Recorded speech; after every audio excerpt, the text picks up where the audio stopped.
అందరికి నమస్కారం అండి. నేను మీ శౌరి. ఈరోజు మనం తాజావాన్ ఫామ్లో లేము, వేరే ఫామ్లో ఉన్నాము. కట్టాల దగ్గర ఉన్న పాండు జగన్ అనే మన మిత్రులు ఇక్కడ వ్యవసాయం చేస్తున్నారు. వాళ్ళ డాడీ తను.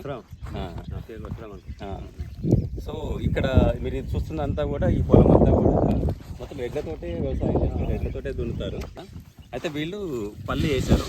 సో పల్లి అనేది ఒక ఎకరంలో వేయడం జరిగింది. ఇది కూడా నాటు పల్లి. సో ఈ పల్లి కూడా చాలా బాగా వచ్చింది. ఇది ఒక 7 క్వింటాల దాకా వచ్చింది. ఇది కూడా నాటుపల్లి. విత్తనం కూడా చాలా బలంగా వచ్చింది. ఎందుకు ఇంత బలంగా రావడానికి కారణం ఏంటంటే వీళ్ళు వాడారు కాక ఎడ్లేరు, ఎడ్లు పసలేరు, మన జీవాలు గొర్రెరు మేకలు.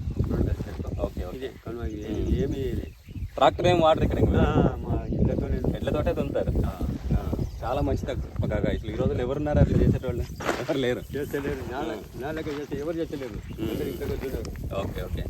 దీన్ని ఏం చేయబోతున్నాము అంటే మన మిత్రుల దగ్గర ఇవన్నీ కూడా మనమే తీసుకోబోతున్నాము. ఎందుకంటే ఆర్గానిక్లో స్వచ్ఛంగా ఈ భూమి కూడా ఎప్పటి నుంచి కూడా ఆర్గానిక్లోనే పండుతుంది కాబట్టి ఇవన్నీ మనమే తీసుకొని ఎప్పటికప్పుడు మనకి ఆర్గానిక్, మన తాజావాన్ ఆర్గానిక్ ఫార్మ్స్ కింద మన వెబ్సైట్లో కానీ మన తార్నాక కొండప్పుడు స్టోర్లో అమ్మడానికి, దాని తర్వాత వీటిని నూనె కూడా పట్టిస్తాము, ఆయిల్ కూడా.